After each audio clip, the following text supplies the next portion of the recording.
Welcome to the 21st CCLC National Technical Assistance Center's quarterly program, Learning in a Virtual Environment, live. Highlighting relevant topics in 21st CCLC out-of-school time programming, special guests from the field, upcoming technical assistance, and website features. Let's get started with today's 21st CCLC NTAC Live. Here are your hosts. Hi, everyone. Welcome, and thank you so much for joining us today for Renewed, Recharged, and Ready, kicking off the new year right. My name is Brittany, and I am a TA liaison with the U.S. Department of Education's National Technical Assistance Center, NTAC. The NTAC is the professional learning home for the 21st Century Community Learning Centers program. We exist to make sure that all SEA coordinators, leaders, and professionals like yourselves obtain the knowledge and skills they need to implement programs that engage and empower students and their families to build lasting success as lifelong learners. To achieve that goal, we provide best practices, evidence-based resources, and professional learning opportunities like this one to build the capacity of 21st CCLC practitioners to support underserved youth and their families. I'm honored to be co-hosting this session today with Yana. Hey, Brittany, it is so wonderful to be with you today, and welcome to all the educators with us. We know that as out-of-school time educators, and that includes teachers, youth workers, social workers, and all other out-of-school time professionals, there are a lot of rewards as well as challenges in our work. The benefits of working in 21st century programs are clear. We all know that the work we do with students and families is essential for our students' academic, personal, and social development. As out-of-school time professionals, we have the privilege of providing a safe learning environment where our students can have new experiences and get the academic support they need. But we all also know that there are significant personal and professional challenges. Many 21st CCLC programs serve the highest needs students in our communities, and we may struggle to address all the challenges that these students have. Those diverse needs can include experiencing family, academic, and mental health struggles and instability.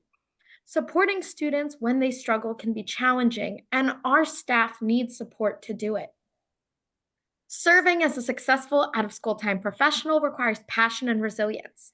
That's why this Live with NTAC, Renewed, Recharge, and Ready, we're focusing on meeting those needs. It's because we know that none of the programs and services that we offer students and families are possible without the hard work of dedicated out-of-school time staff.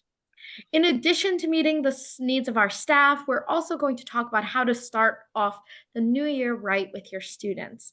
After weeks off for winter break, many of our students may have forgotten about the routines and expectations of out-of-school time. Creating an environment of support will help all our staff and students succeed. Brittany, would you like to introduce our guest for today? Absolutely. Joining us today, we have experts who are doing the hard work of supporting students' mental wellness and staffs as well. And so we have with us Kimberly Moore-Jones, who is a social worker and site coordinator for the 21st CCLC program in the Plainfield School District in New Jersey. We also have Maria Oliver Flores, the after-school director of the Peekskill City School District in New York. And Maria is also a social worker. And joining her as well is Roisin Chrissy, a data and fiscal manager for the after-school program in the same district with Maria. So we welcome all of our guests today. Yeah, Brittany. And as program leaders and practitioners, we know that we need to take care of our kids. And this is a particularly timely conversation as many of our programs are returning from winter break. Some of our students may have faced struggles at home during that extended break, and that can make it particularly difficult for them to return to school and out of school time routines. And so we're happy to welcome Maria Olivier Flores together with Roisin Chrissy to discuss this. Welcome, Maria and Roisin. Good afternoon, everybody. Thank you. Maria and Roisin, before we get started, can you start by introducing yourself and sharing about your expertise in mental wellness and supporting your staff and students? Absolutely. So I'm Maria Olivier Flores. Like you said, I am a licensed social worker and administrator. I've had experience working in schools as a social worker and also working in different programs. I was the community school coordinator for a full service community school for about 8 years, 8 to 10 years. And that really gave me some wonderful insights in being able to participate in and really work in an extended day program. And I am Roisin Chrissy. Prior to working in schools, I worked in mental health for children. I was the director of patient finance at a psychiatric facility for children. And now I follow Maria's lead. We're just at the best co-team, like work together wonderfully together. Enjoy every single day. We love to hear it. And so as you have been back for probably a week or two, we would love to hear from you about what are some of the challenges your program has experienced as your students and staff are coming back from winter break. Yeah. So some of the experiences that we're having is it's hard after coming back from winter break, getting into the routine of after school and the extended day programs. So it could be a long day for some of our younger students. So getting back into the routine and the expectations of what we have in after school can be a little challenging for our beautiful students. So what we've done is, and I was sharing this a little bit in the beginning, when we start our program, we always do a wonderful PowerPoint that explains what the expectations are during after school. So we talk about transition time, academics. What are the expectations during all of these times in the extended day program? And we find that it's really crucial to revisit these expectations right when we come back from these long winter breaks, just to let them know, this is how we can maximize the time being with you. Also understanding that if they're having a long day, or if it's really hard for them to readjust, we can put systems in place to assure and support them during that transition. Part of the beauty of where we are is that we are a part of the district. Mm-hmm. So our teachers in after school are the daytime teachers. So they're aware of students who are struggling when they come back. Mm-hmm. And some of the teachers are struggling as well. So they're aware of it, and it's just reinforcing that all day for them as well as in after school. It does make it a little bit easier when you are the school district. Absolutely. Absolutely. That makes the transition easier because they've worked with the kids during the day. So they bring that knowledge base. They might say, so-and-so is really having a hard time today. Do we need to have a serenity walk before we start after school? Do we need to do something a little special? They know the students, and we are there to accommodate that because we want success. So if it's a serenity walk, if it's just some quiet time while we're transitioning to after school, we really target in what the children's needs are in order to have success during the extended day program. Thank you so much for sharing that. And so you've already shared a little bit about some of the steps that you take to reestablish those routines. But can you tell us more about how you reintegrate and reestablish that program culture? When you and I spoke earlier, you talked a lot about creating that community of care. So how do you reestablish that as you're all coming back from winter break? Oh, and can you also talk about what that means to have a community of care? I got ahead of myself. So our community care is really looking out for the well-being of everybody, both our staff, our students, and the climate and the culture of the after-school program. So we really want to make sure that we're all okay and we're all ready to come back. One of the things that we do is speak to our teachers, make sure, we have a quick staff meeting, letting them know we're back. What is it that we need? Are we ready?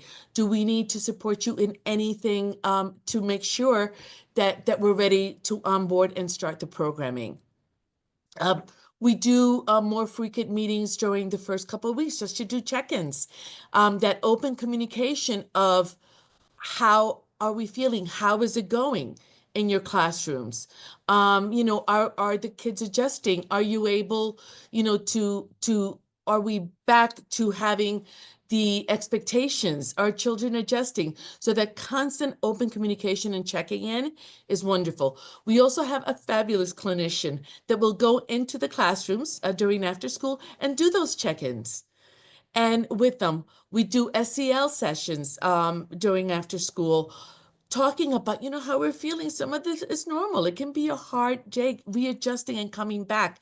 That's okay. And we teach them tools about how to self-care and how to adjust. We have programs like yoga and mindfulness that really allows them for that adjustment. And with our culture and climate, we make sure that our teachers are feeling that support, always reminding them the importance of self-care. So as much as, we give 100, 200% for our students, we want to do the same thing for our amazing staff. And it has been difficult, Oh, especially this year, coming back. There is so many illnesses that are hitting everybody at the same time, and it's including our staff.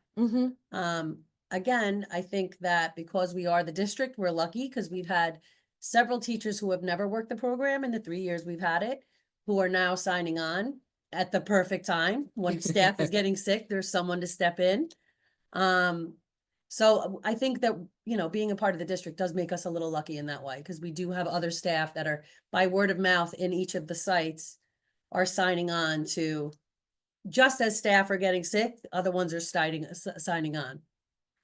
Yeah, and also the support systems within the teachers.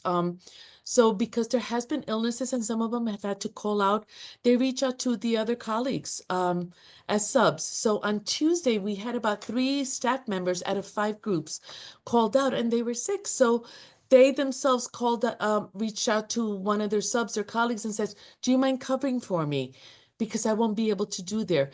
And that sense of collegiality and working together really makes it less stressful for them, because, the person knows my class is being taken care of, and they work together. They know that we're there to cover and support each other. And that's across all levels. It's not just like the teachers or the aides or the Everybody. TAs that we have. Our clerical, if they get sick, there's a clerical sub that Amazing. they can call that fills right in for them. Mhm, I mean, everybody, we have that backup mhm.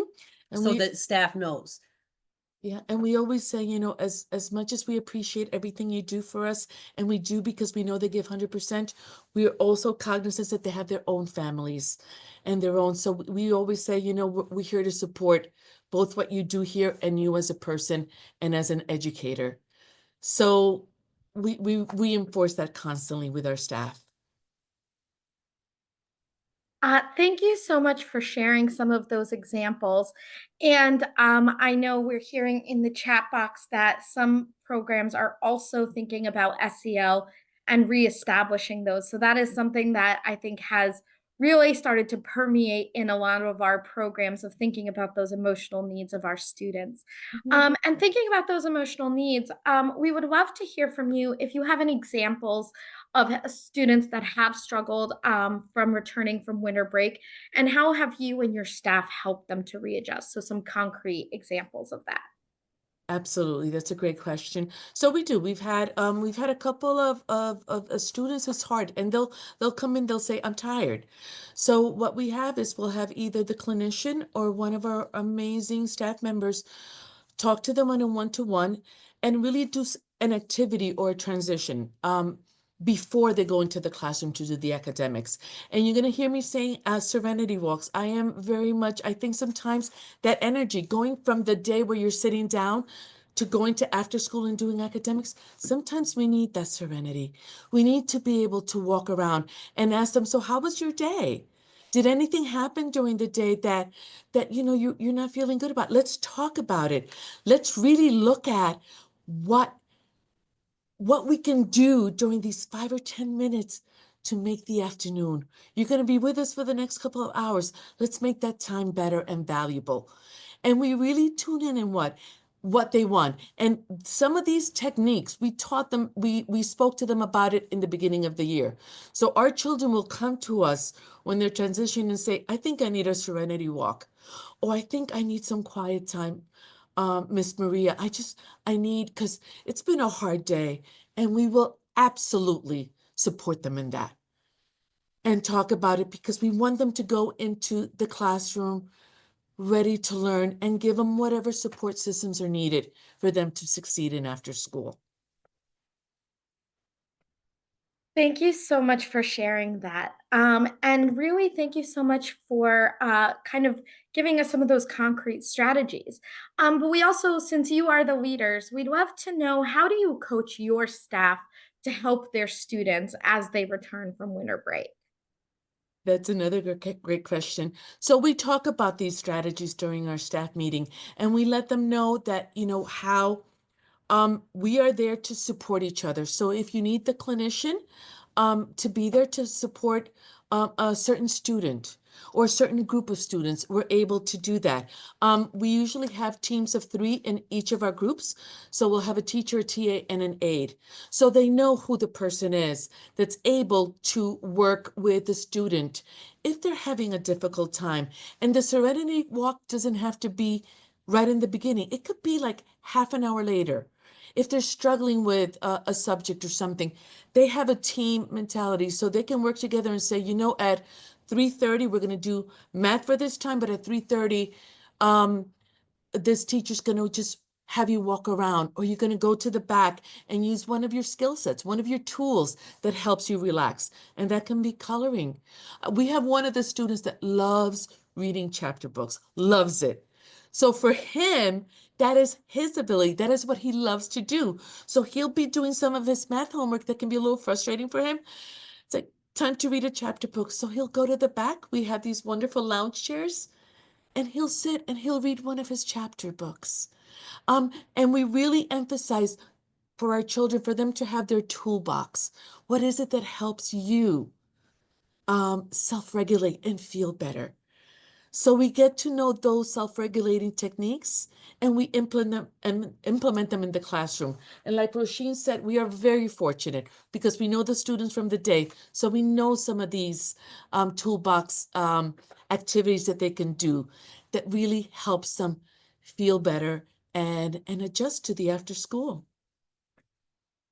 No. Well, thank you for sharing those really very useful examples. Those strategies are approaches that anybody can apply to their programs immediately. And so we hope to hear from our audience. Drop it in the chat. Let us know how some of these might be working in your own programs. Now, I do want to just reiterate a huge thank you here to Maria and to Roisin. They have another meeting, another commitment that they have to make it to. So just thank you so much for your generous time and answering our questions for today. Your insights were invaluable. Thank you so much for inviting us.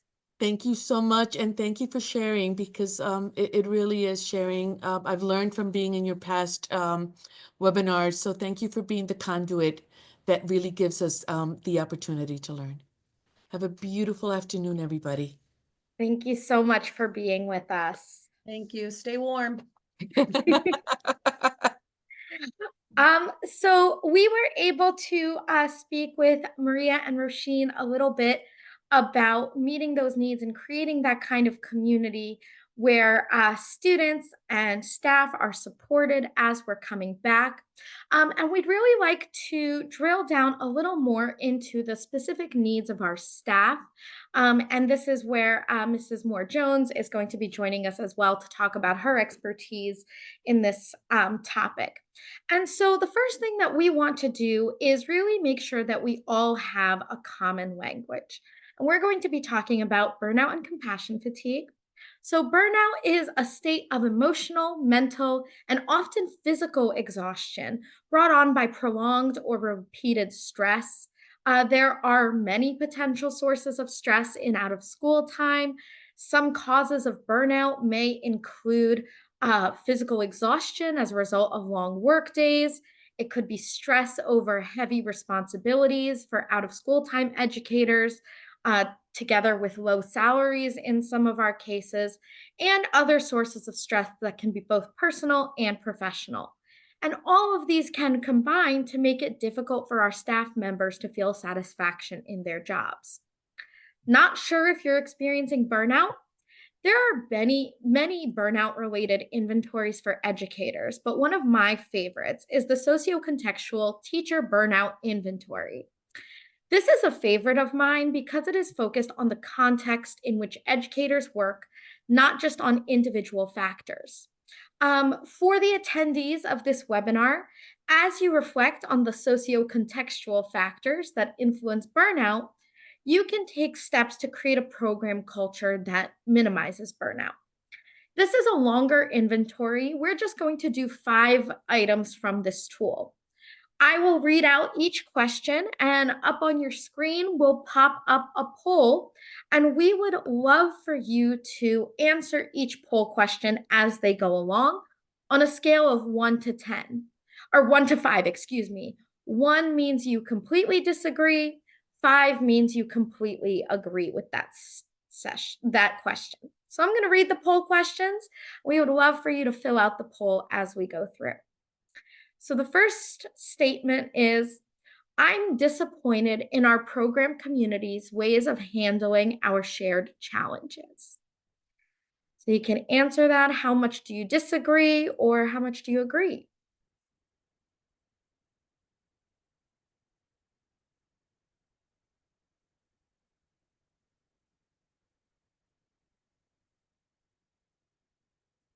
The second one is, dealing with problems related to my student often upsets me. Relating to my students, excuse me, often upsets me.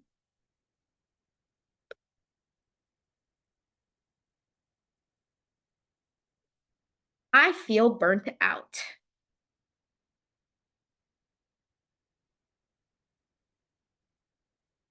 The fourth statement is, the challenging students make me question my abilities as an educator. And again, educator could mean any type of professional, whether you are a social worker, a teacher, a youth worker, any of those responsibilities. And the fifth one, the final one, is I often feel like I have failed in my work with students. So let us know with those 5 questions how strongly you agree, how strongly you disagree with those statements. And we're going to give you a few more minutes, a few more seconds to answer those 5 statements, how strongly you agree, which is a 5, or if you disagree, which is a 1, anywhere on that continuum, and we'll discuss some of these answers in just a moment.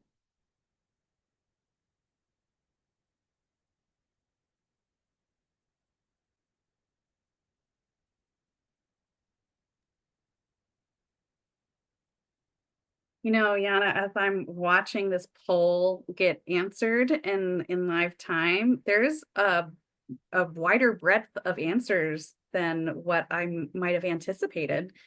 It seems like we have participants here who are hitting all the levels of feelings around this. So just remember, everyone, that the way you feel about your work performance may not always be a reflection of reality. When you or one of your staff members experience burnouts, you may start to feel like a failure because of the chronic stress that makes it difficult for us to recognize talent. And so that's why understanding burnout in educators, like Yana said, that educator hat, there's a lot of people that wear that hat, is just so important. And because it can cause our staff to lose motivation and leave them feeling negative about their work. Mm-hmm. I totally agree with you, Brittany.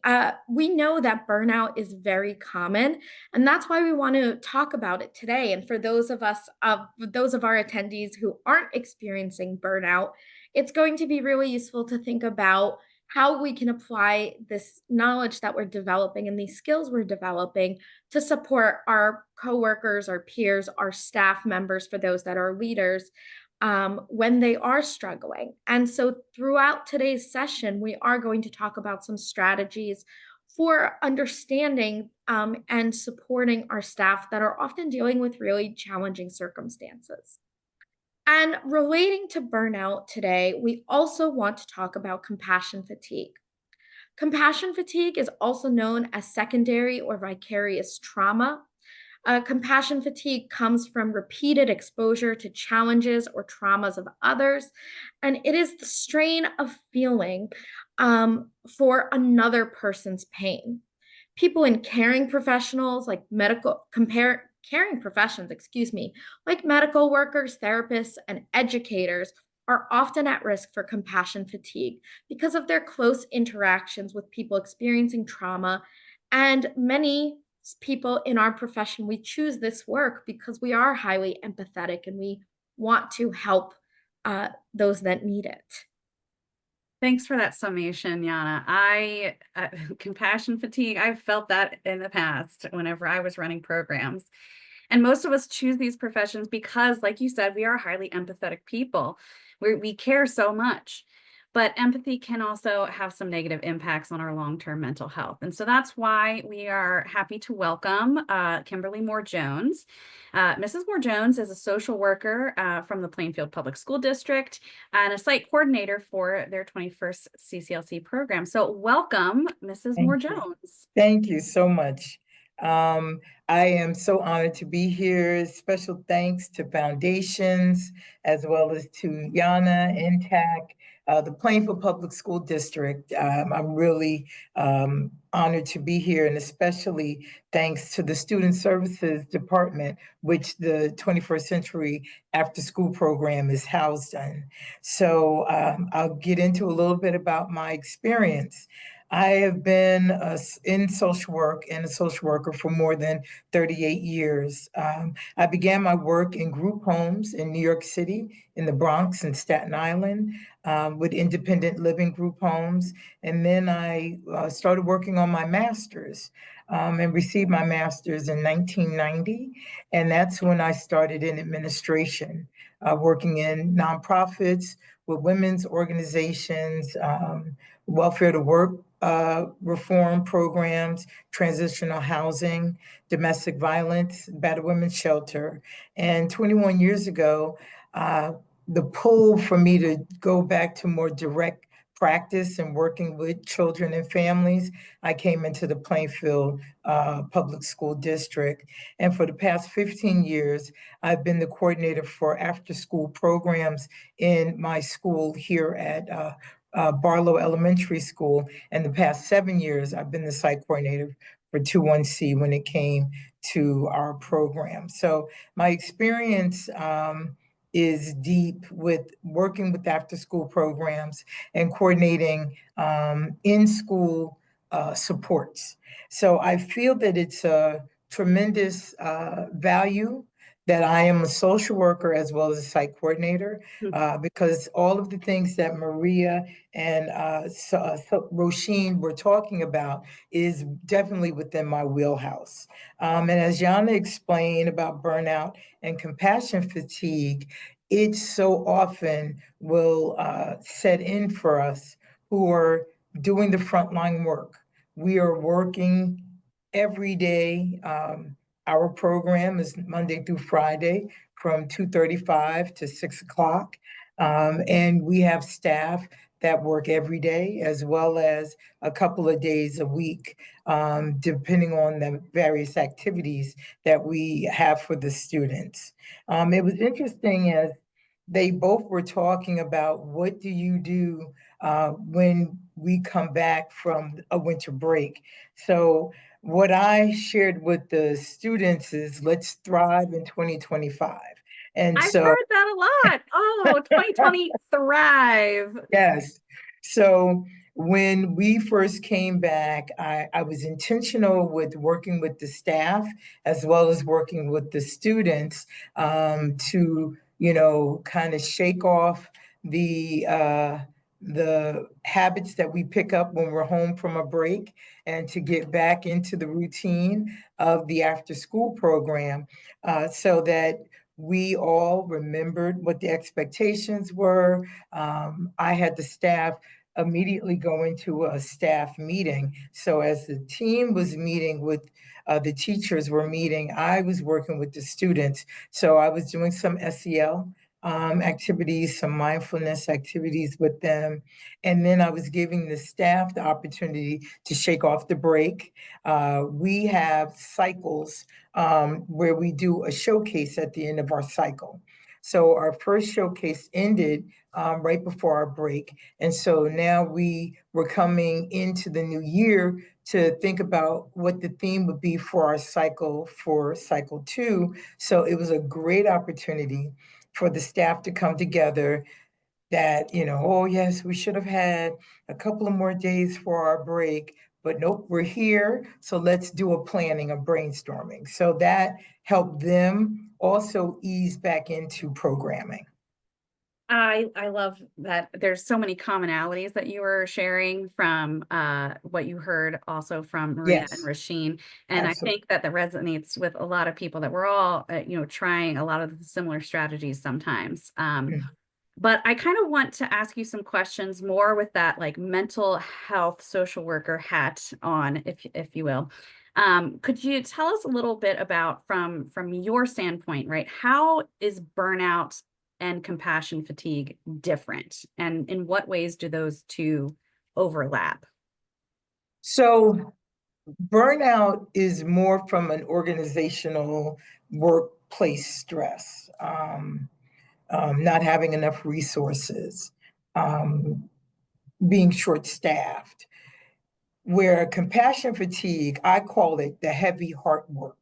So it is working with your colleagues as well as with the students, and there's trauma or secondary trauma, that there are difficulties with the family situations, socioeconomic, community, and environmental concerns, that where the staff are working with their students and trying to help support them, it is weighing heavy on their heart as they're trying to help the students.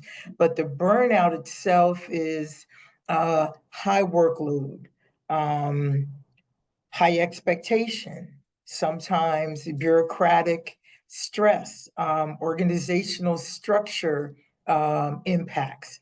And the overlap can be definitely where you're finding that everything is converging onto each other. There's secondary stress, there is emotional and mental exhaustion because of both. And that's how there is that overlap. It'll cause staff to become detached, to withdraw, to become cynical.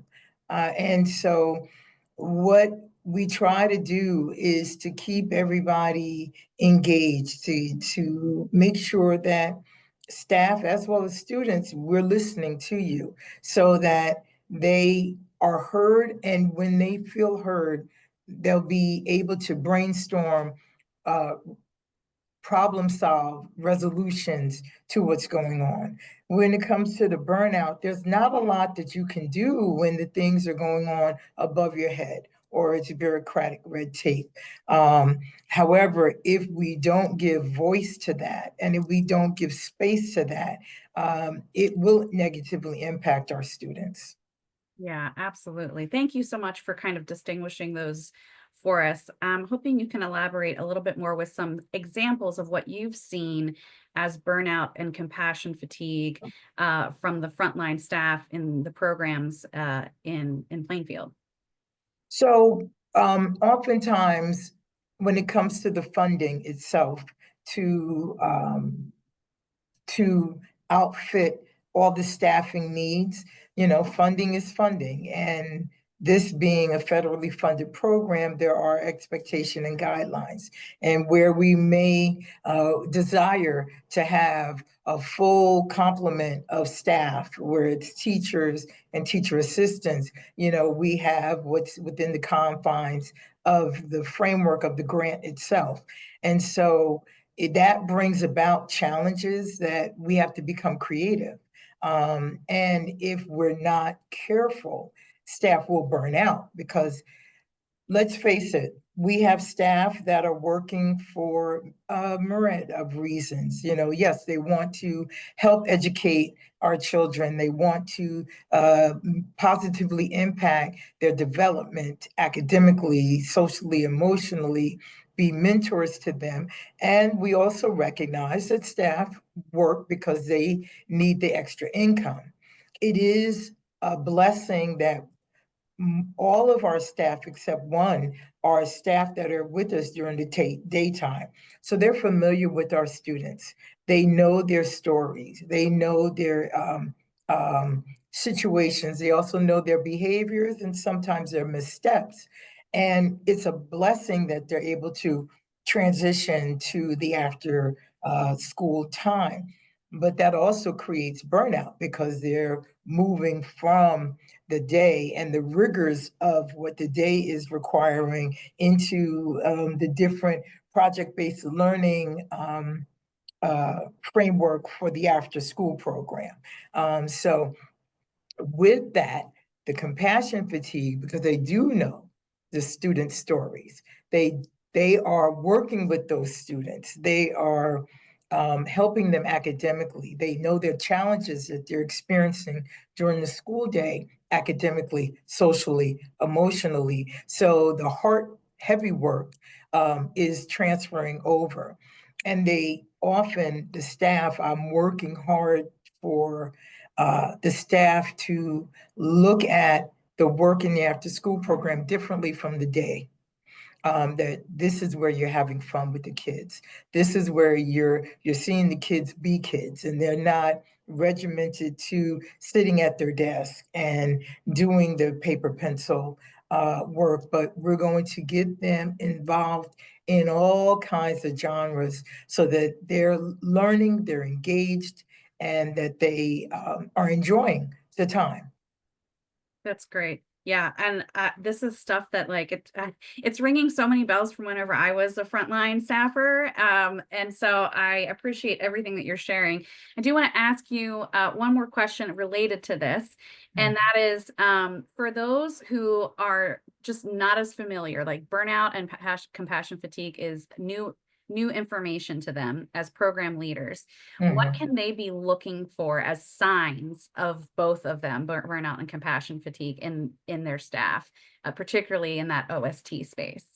Okay, so with burnout, you're going to see exhaustion. You may see more complaining, more of them being cynical regarding what's happening around them, what central office may be doing or not doing. You may also see where politics and current events are weighing heavy on them, so that when they're coming in, well, that's more the compassion fatigue when they're coming into work. And did you hear what was going on in the news? And you're like, oh my gosh, this is horrible. Like, especially the fires that are going on in LA right now. Those kinds of things, you're going to see the staff are going to be articulating it. They're going to verbalize it. You may see them walking more in the hall with their head down during the daytime. And maybe arriving late for the after school program, may call out for the after school program, will be more short tempered with and have less patience with the students that are in the after school program because things are weighing on them and are coming in on them. Thank you so much for sharing those insights. I think it presents in so many ways, and everybody's going to be handling these things in a different way. So this is not necessarily like a rule of thumb, but some really great insight into what might actually be visible for when we see from staff experiencing burnout and compassion fatigue. So thank you so much for sharing your expertise, Mrs. Moore-Jones. We'll come back to you in a couple minutes to ask a few more questions, but I think generally we all agree that growing our understanding around this topic, especially in the day and age we live in, is important, and we need to take those active steps to protect our own mental wellness. Yana, what really is important in this whole conversation is how do we prevent and manage compassion fatigue and burnout? It's important for our staff and the quality of our programs overall. Mm-hmm. Definitely, Brittany. And I want to connect some of these strategies that we use to thinking about how we are going to create an environment that really values and prioritizes the self-care needs of our staff and our students. As we saw in the socio-contextual teacher burnout inventory, the context in which our staff work really matters for their satisfaction and their ability to combat compassion fatigue and burnout. So, for those of our attendees who are leaders, it is really important to think about how we create an environment that is going to be supportive of the needs of our staff and our students, where they can really provide the care that they need for themselves, in turn, for staff to care for our students. Absolutely. And so we talk about care, we talk about self-care a lot, but we really want to turn our focus to the role of self-care in preventing compassion fatigue and burnout. Prevention is the key word here, right? And so we turn back to Mrs. Moore-Jones to ask you a few more questions. Can you talk to us, Mrs. Moore-Jones, what is the role of self-care in preventing and managing burnout and compassion fatigue? Well, I always say you can't pour from an empty cup. So you have to recognize within self the importance of being able to be strong, be healthy, be whole, to be able to work with our students. Our students are energetic. I'm amazed at how much energy they still have at the end of the day, and it's 6 o'clock, and I'm with them from 8 in the morning until 6 o'clock, Monday through Friday, and I see them still running around. I'm like, where is this energy? But if we don't take care of ourselves, we're not going to be good. No good for our students. And our students are sponges. They want to learn. They want to experience new things. They want to engage in activities. So it's important that we are taking care of ourselves. It is so important to implement a self-care plan in many different ways. And there could be little things, but those little things will make a tremendous impact. Making sure that you're getting adequate rest, making sure that you take breaks. So with my team, I've been with them for 7 years. I know the staff.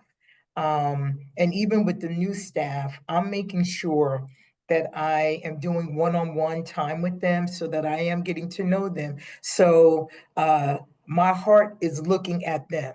I'm looking to make sure, how are you doing? Do you have a cold?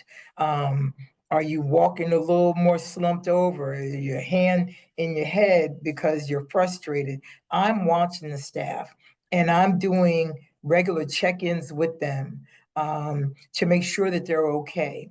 There may be times that I will come in, even though we all have our own assigned roles. There may be a time that I'll come in, you know what, go ahead and take a 10-minute break right now, refresh, get some water, I'll cover the class for the next few minutes so that you can take a break. Our time is prescribed. We work from 2:35, 2:45 until 5:30, 6 o'clock. We don't have substitutes in our program. So staff are there and staff want to be there.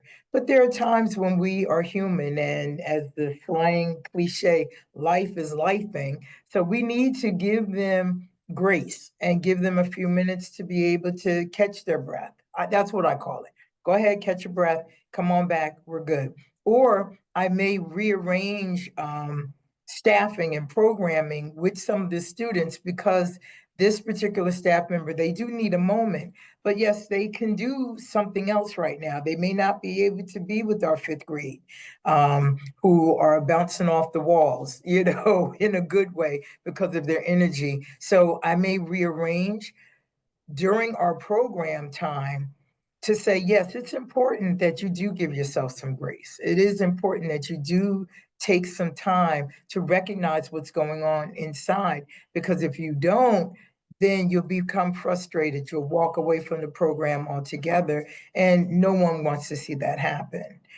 So being able to implement mindfulness activities, being able to share best practices one with another. One of the things that I wanted to share, I meet with all of my groups, my students, my teacher assistants, and my teachers. There are times when I bring everyone together, and what we implemented here in Plainfield are what are the glows? What are the things that are working well? And what are the grows? What are the things that we can work on? That often will impact those things, if they're not addressed, will impact burnout and compassion fatigue. So I always have an agenda where we're working and pulling out those things so that we can brainstorm solutions. The one-on-one check-ins with the staff, that helps them to manage their self-care. And it encourages them to remember, you know what, you got to take care of yourself.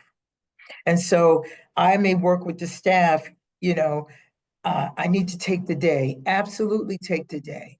You know, it is important that you're taking care of yourself, that you're maintaining your doctor's appointments, and that, oh, I have to leave early. That's quite all right. We will manage. We will figure it out. We will become creative, because we don't have substitutes.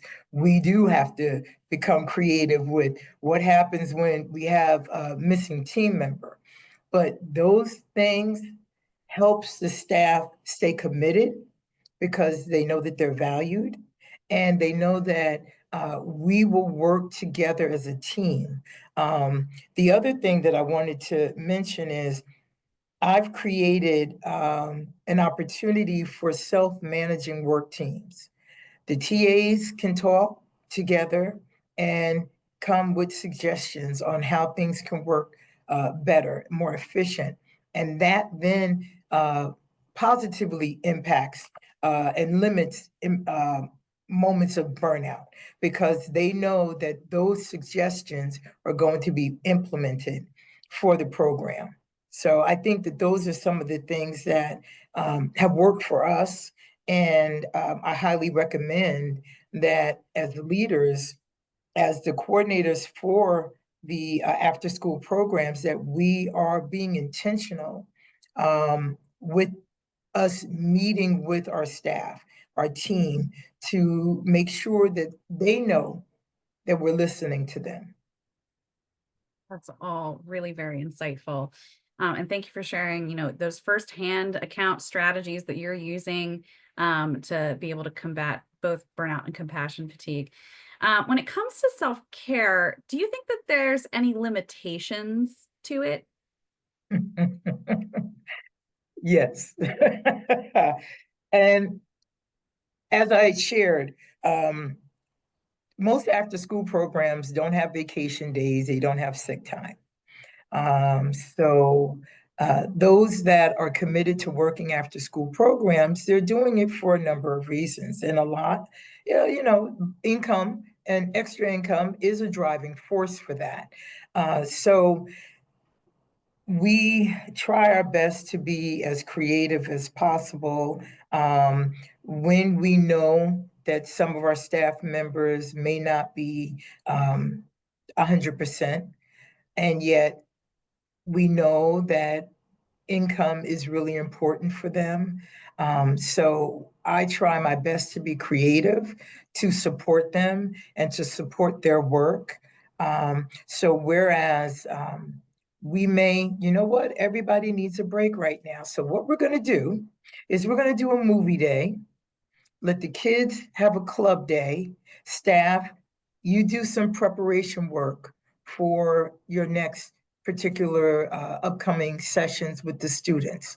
And that gives them a natural break to be able to do everything that they need to do, that they are still working for the program, but they've been given that break. If they had to go right into program, if they had to go right into an activity, they may be triggered themselves, or they may trigger something within our students for them to be acting out because they're short-tempered, they're exhausted, they're not going to be efficient, productivity is not going to be 100%. So why are we going to force something if they really do need a break, yet they want to work? So let's be creative in some of the activities that we're going to do for that particular day. I may say, you know what, I'm going to hold the kids a little longer. I'll do an SEL activity with them while you are going to prepare to receive them a half hour later. That break, that's a breath of fresh air for the teachers, for the staff. And they're like, wow, thank you.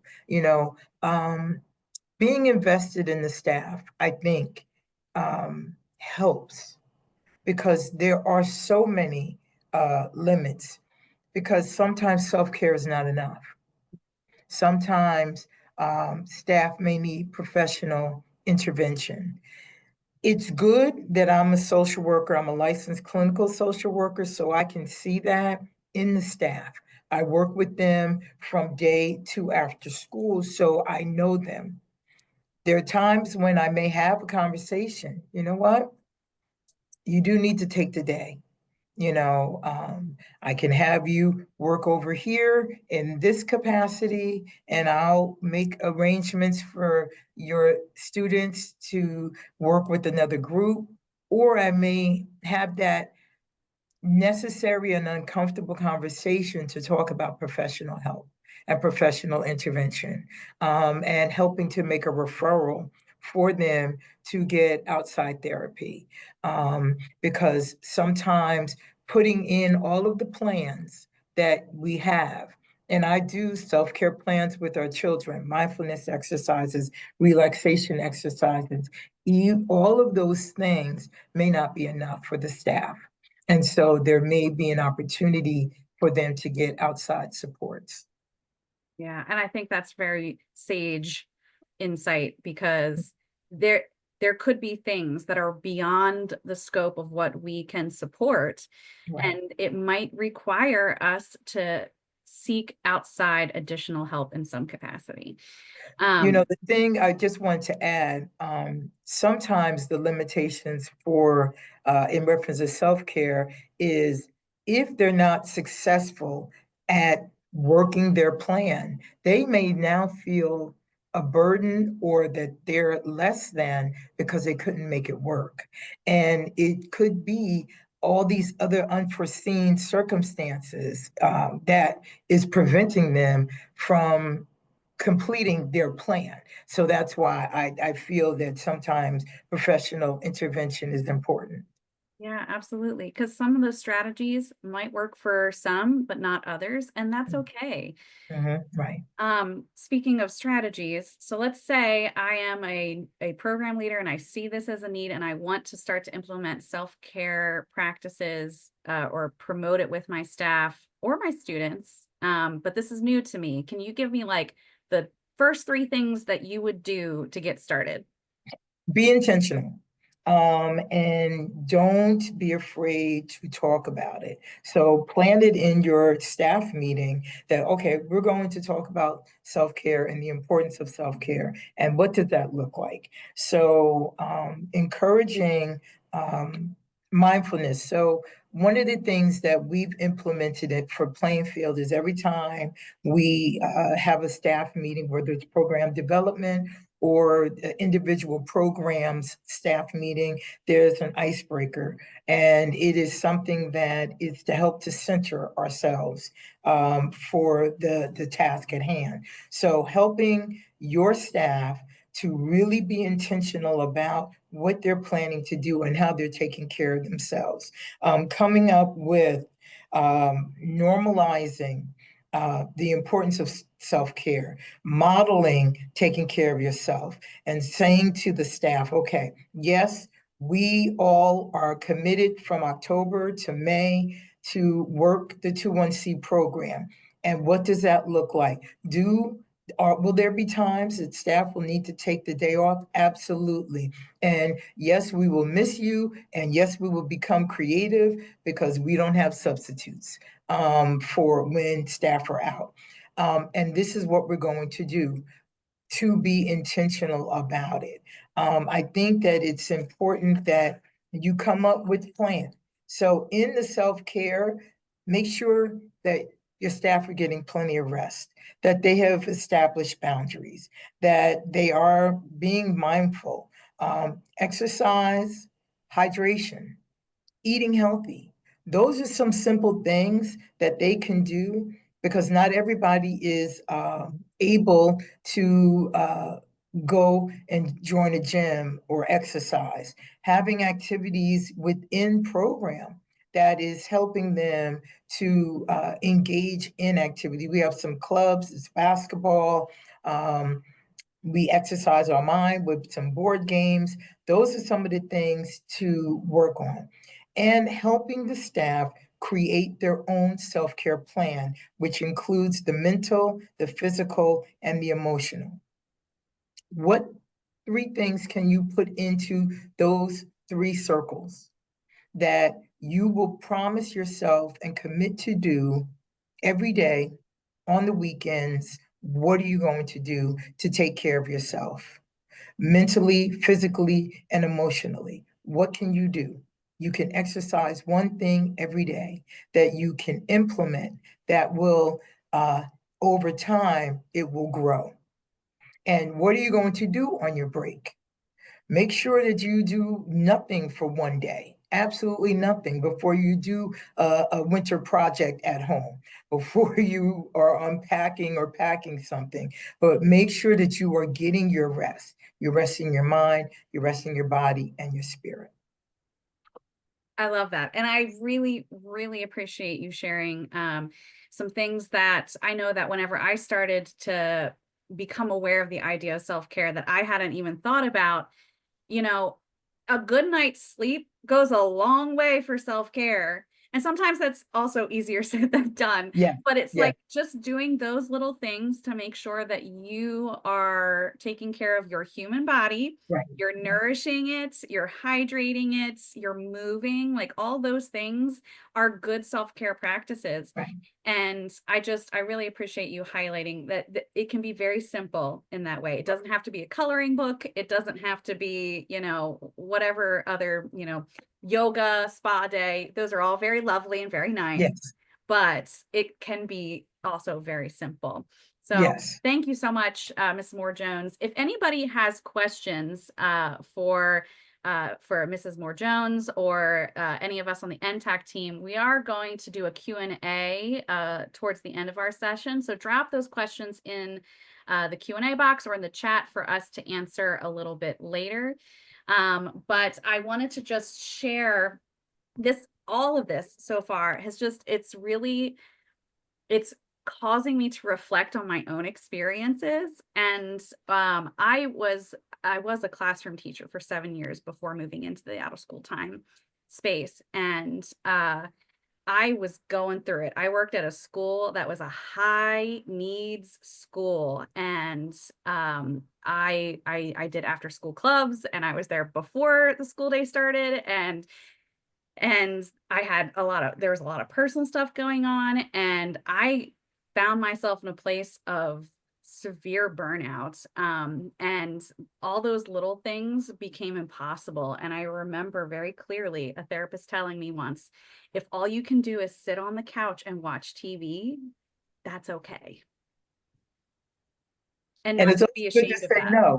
It's Yeah. also good to say no sometimes, you know. Brittany, I think it's really important to realize that we are with the students more than their biological families.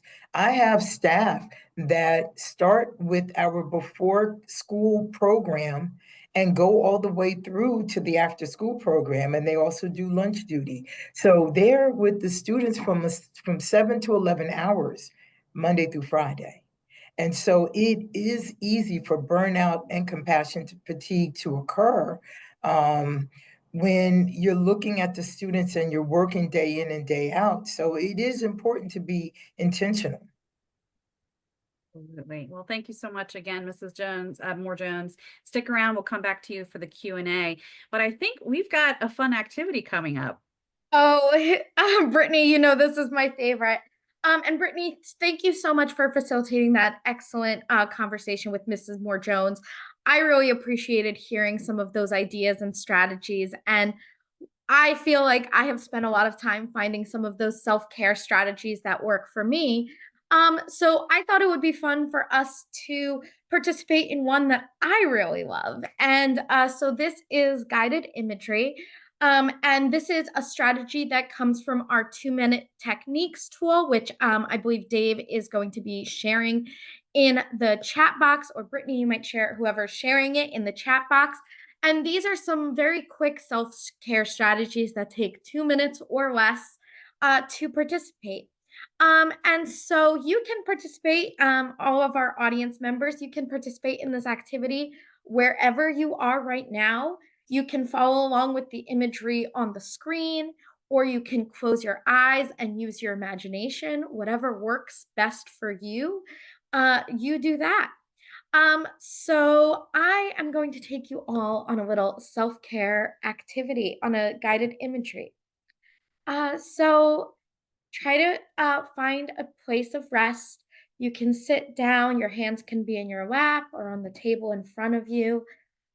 Your legs, if you're seated, your feet might be on the ground, or they might be on your seat, or just floating in the air. And so I'll ask you to imagine that you're walking through a forest. And in the forest, it's calm and it's quiet. And up ahead, you can see a group of trees. Some are so tall, they seem to reach to the sky. You can also see a few baby trees, just little saplings that are just starting to grow. You can see green on all the trees and just some bursts of brightly colored flowers. Take a deep breath in. You can smell the soil and the fragrant flowers growing along the path. In the background, you can hear birds singing and the babbling brook just ahead. You turn your face toward the sky and you can feel the sun shining on your face, warming you up. In this moment, you are alone in the forest and you are at peace. There is nothing outside of this moment, nothing outside of this forest. You are here taking deep breaths in. You're going to breathe in through your nose on a count of 5 and take a deep breath out through your mouth on a count of 5.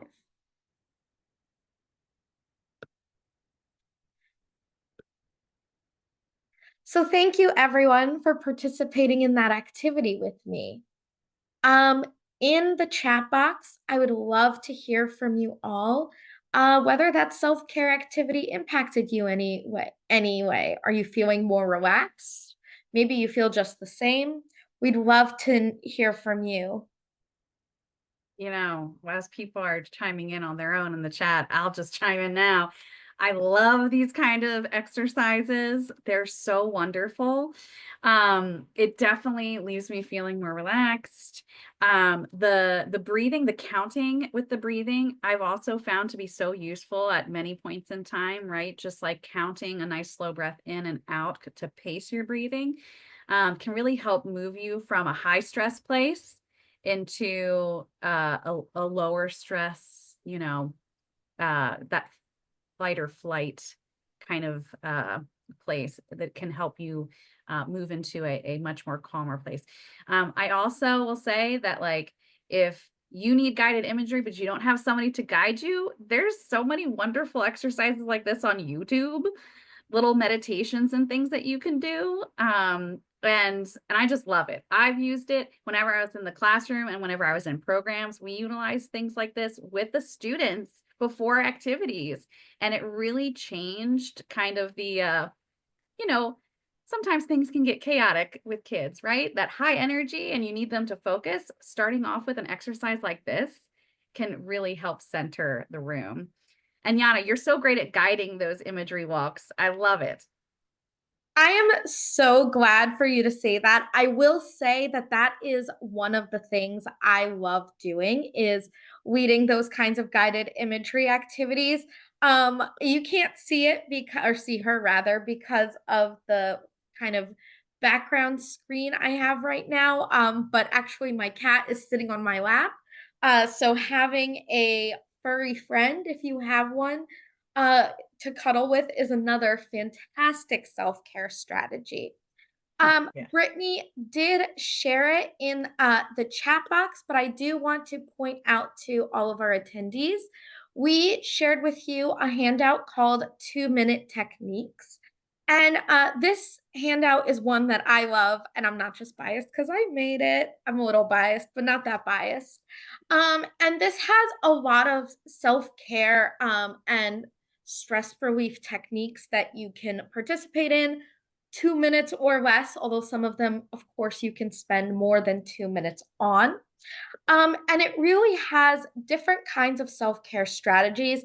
It's broken up into kind of categories. So things that are physical. So if you want to focus on your physical body, there's options on a stretch break. And like Brittany said, if you don't have somebody to guide you, there's actually a script you can follow. So you can follow this process to do a stretch break. I've also done them with webinars, and this is mostly a script I would say out loud, but you just can read it to yourself and follow along. There's intellectual stress relief activities, so things that can help you engage your mind. A lot of the time, doing something like a Sudoku, I find really relaxing because it gives me something that I have to focus on and don't really think about anything else. There are emotional stress relief strategies. So these are specifically targeting your emotions, focusing on what might be um, going on inside of you in your emotions that might be causing distress. Social, one of the things that's really powerful is connecting to people out around you, having those uh, social and personal relationships are one of the most important things for our wellness. So, doing something like writing a thank you note to the people in your life, or just planning an activity with friends, it gives you something to look forward to. And it re emphasizes the importance of those social connections. You can also do things like mindfulness meditations, doing seated yoga or standing yoga. If you don't have time to go to a yoga class, you can just do a 2-minute yoga activity, and that is a lot. Just like what Mrs. Moore Jones said, it's about finding the pieces that you can fit into your life. And it's not always the case that you have time for a spa trip, but there are little things we can do. There's also environmental. This is one I love, of just taking some time to clean the space around you. 2 minutes is already something, because when we are in an disorganized space, a lot of the time it can make us feel disorganized as well. And then also thinking about that forest walk that I just took you on, um, or a rainbow walk, looking around the room, seeing the colors that you can observe. So this tool is one that I really love. Again, Brittany did share that in the chat box. So I hope you will download it, make some copies, post it around your office, give it to your staff. And these are great ones to do, not just for staff to do on their own. You can also do them with students. Like Mrs. Moore Jones was also talking about using these same kinds of strategies with your students. I will say that the rainbow walk, which is one where you use your five senses to find the colors of the rainbow around the room. finding something that's red, orange, yellow, green, blue, indigo, and purple. That is a great one to do with elementary school students, especially because it's not one that requires literacy, but it does require noticing. So that's a good elementary skill for them to become really taking note of what's around them. That's a great skill to be developing with our elementary school students. So that's a great one to do with those young children. But really, all of these can be done with your students. I've done guided imagery walks with students before, and usually the first couple of times you do it, they kind of goof off because they're not used to it. Especially, I've had that happen with middle schoolers. They feel very awkward closing their eyes. But once they get into the habit of it, they can, once you tell them this can be really helpful for you, that is something that they can get really used to and get really comfortable with over time. So those are some strategies to consider. Hopefully you're able to download those. And I do see in the chat box that a few people have noticed that they are feeling much more relaxed. So I am thrilled to hear it. And that is something that hopefully these strategies, whether it's a guided walk or something else, those are things that you can take with you. And the truth is that nature is so incredibly important for our well being. And getting outside is also a great way to connect with the things that really matter. When you don't have time to go outside, you don't have time for a hike through the woods, 2-minute guided imagery can work too. I love this. And thank you so much for reminding us, Yana, about how these can be used with our students as well. And I can't help but think that this is also a great opportunity for those who might be working in programs or places and spaces that have not necessarily, the primary focus has not necessarily been social emotional learning, that this could be a small way to be able to instill some skills for managing high emotion for your students. And I also thank you, Mrs. Moore-Jones, for reminding us in the chat. There's a wonderful exercise for folks that might be experiencing a high stress moment. I've also seen it in moments of like anxiety or panic attacks, to have that reminder and walk them through identifying 5 things you can see, 4 things you can feel, 3 things you can smell, 2 things you can hear, and 1 thing that you can taste. It's a really good grounding exercise for high stress situations. We'll come back again. Drop those questions in the chat for us if you're thinking about things you want to ask Mrs. Moore-Jones or the NTAC team. But while those questions come in, we are going to just share with you. Our producer, Dave, here is going to walk us through the NTAC website, which has some new features that just went live. Indeed. Yesterday. Yes, indeed. And in fact, now that I'm so relaxed from all of your comments and tools, I want to bring in, and this is going to relax you even more. We have some new stuff that's loaded onto our website. Let's use those icons and those reaction icons. Have you seen some of the new features on the site? Have you been to the site? I did put a link into the chat room, so I'm seeing some thumbs up coming here. Did everybody get to see Sean Petty do the launch? Because I'm never going to be as good as Sean, but I just wanted to show those of you who haven't seen it. We have a new look. It's a new look. Some of the things are still in the same place, but I want you to look at, and when we come into our resources, the archived events pages have changed with a whole new look, and it's making it easier for you to find some of these previously recorded webinars, some of the things that are available from the Nita M. Lowy and the old archived pages.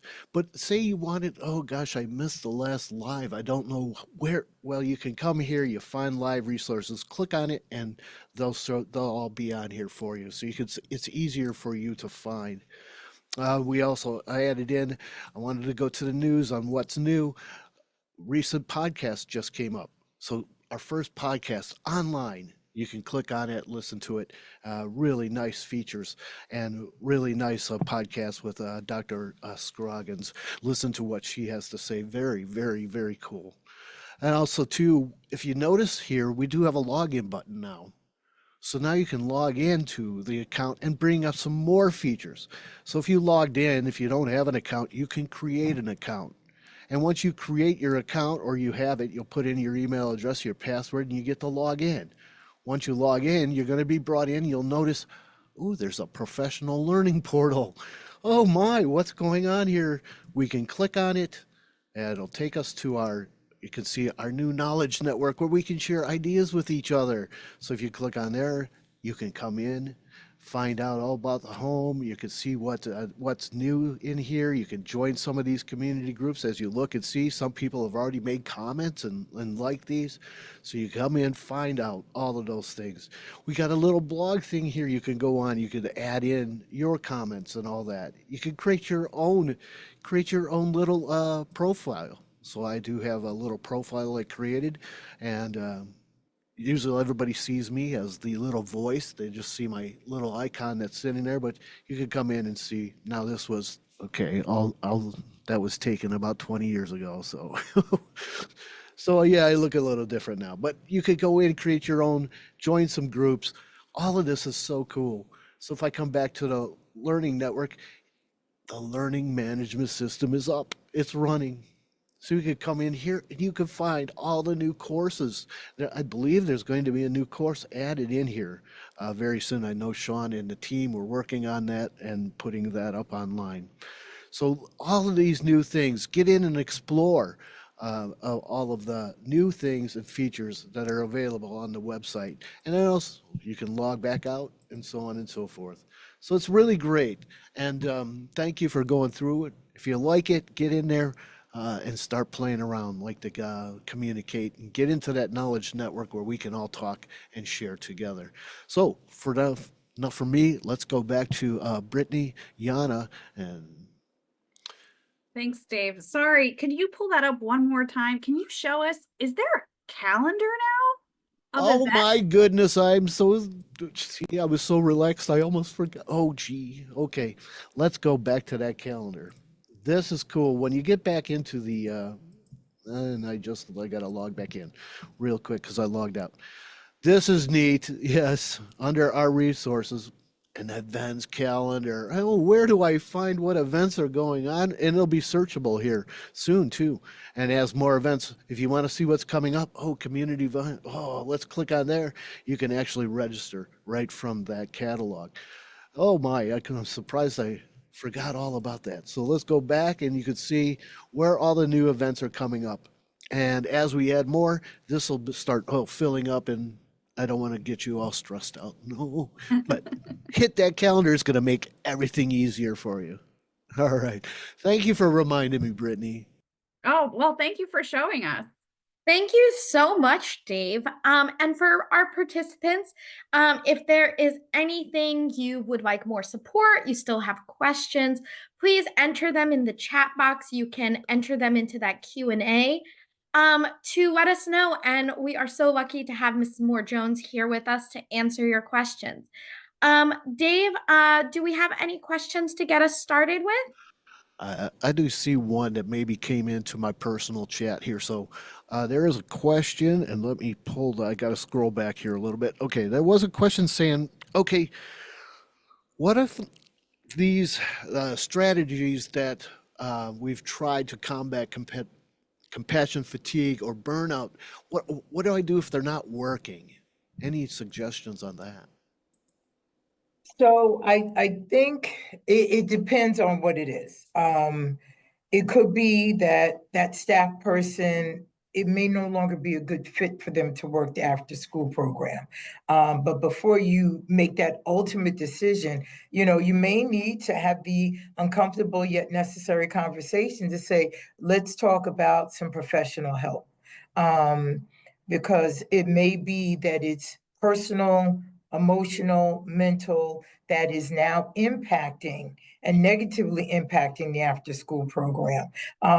So the employee assistance program, or referring them to the social worker on staff to say, hey, could you give me a referral for my county's social services so that I could get some support. So you really do need to know some of the particulars to be able to really address the issue. When I've had staff that are totally frazzled, and you can tell that it is their daytime work and the stressors and the rigors of the expectation and the challenging students, large classroom size, and then coupled with some of the difficulties that they're having personally, I know that I need to zero in on those particular staff members. I'm having those one-on-one discussions with them and check-ins with them to say, you know what, take the day or take a break and let's really talk about what the next steps are. That may be part of the discussion and the outcome. It may be that they will separate from the after school program because it really is important for their mental health as well as that of the students. You don't want to have so many challenges that you're faced with that now you're triggering the children and having a negative impact with them. I hope that helps. If the person that asked the question, if they could go into a little bit more detail, I could give more specific support. If that person wants to add anything, you can send a direct message to the host and panelists to keep your information, confidential. We'll keep that to ourselves, and we can certainly share that with Mrs. Moore-Jones if you'd like. I think that it is really important what you said, Mrs. Moore-Jones, that as desperate as we may be for staff sometimes, that there may be a line for folks where they need to step away. Right. And that could come across in different ways. It could be a leave of absence. It could be a permanent situation, but knowing those details and being sensitive around what their needs are and supporting them is, that's the best that you can do. Right. I had, with some staff, we've been in program for 21C for 7 years. And because of the relationships that I've had with staff, some of the staff came to me and said, you know what, I'm at a point in my life right now where I can't handle the rigor of the full day into the afternoon program. I need to step back. I need to do this for myself, for my mental health. And because we are talking, yes, we will be sad to see you go, but we understand and embrace your need to take care of yourself. And that's important. If you're not whole, like I started out, you can't pour into someone with an empty cup. You have to be okay so that you can help work with other children. Yeah, absolutely. We did have one more question come in here. And they want to know, what are some of the self-care strategies that you use? What are your favorites? My favorites, listening to music. I love all different genres of music. So when I really need some time, I will take a drive and I will put on some club music, some house music. When I'm really going through, I may put on some gospel.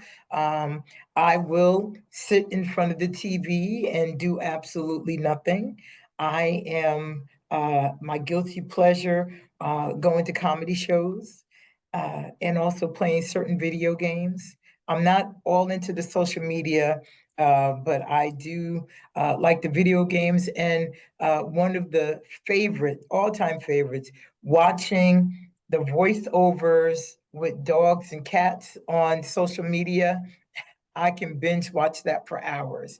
But talking to friends, and really being able to just bond with them.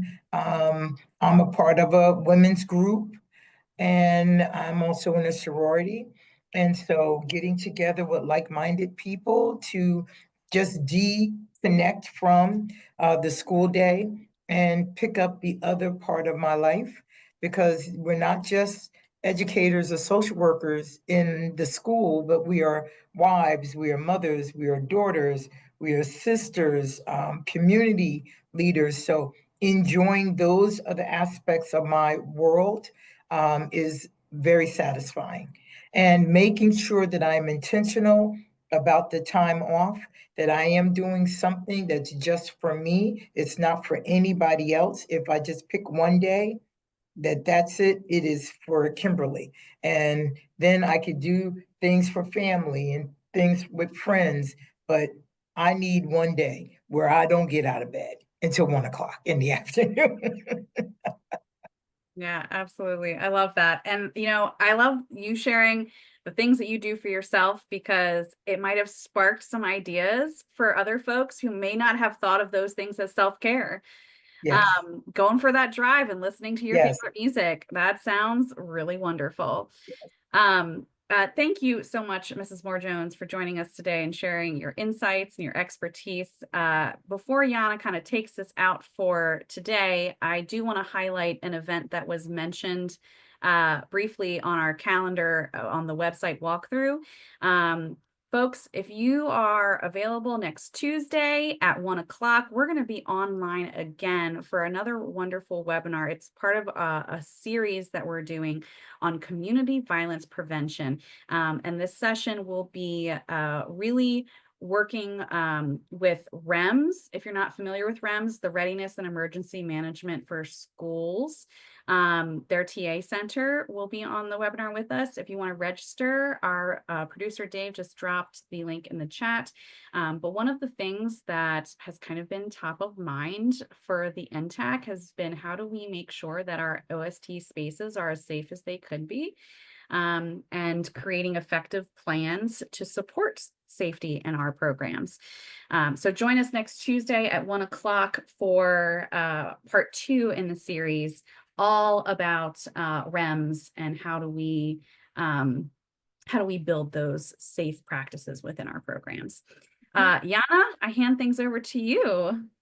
Brittany, thank you so much for highlighting that webinar. I'm really excited to join and learn. There has been so much valuable information shared today from our 3 wonderful guests. Kimberly Moore Jones, who shared so much valuable insight as a social worker and also her own self-care routine, and our guests Maria Olivier Flores and Roisin Creasy, who had to leave early, but were able to share some examples of how they reintegrate and bring everyone back from the break. So I want to thank our wonderful guests. And as we are coming to the end of today's webinar, on behalf of the 21st Century National Technical Assistance Center, I would also like to say thank you to all of you for joining us. I'd like to encourage you to complete the feedback form, to share any ideas or topics you would like to see for future webinars. And as you do that, if you'd like to stay informed on the work that we're doing at the 21st CCLC NTAC, you can email us or sign up to receive our newsletter. Follow us on X and LinkedIn. All of our socials and our contact is now on the screen for you. As we close out our session, a special thank you to my co-host, Brittany, to our wonderful producer, Dave Mazza, and to all of our guests for being so generous with their time. We could not have done this without you.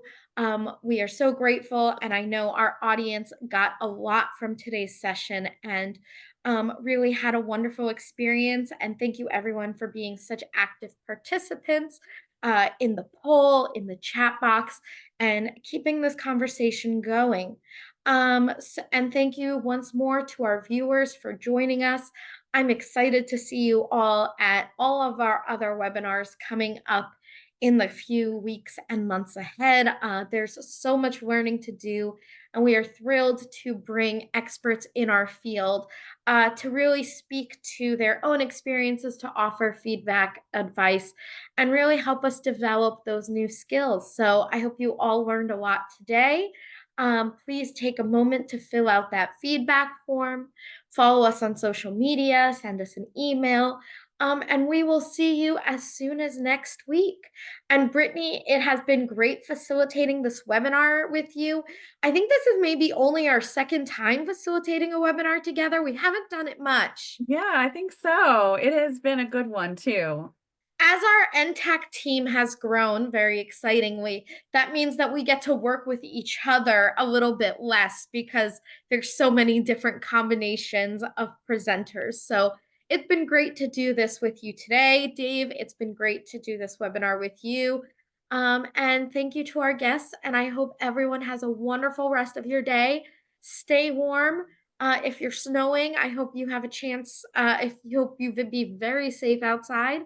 And we'll see you all soon.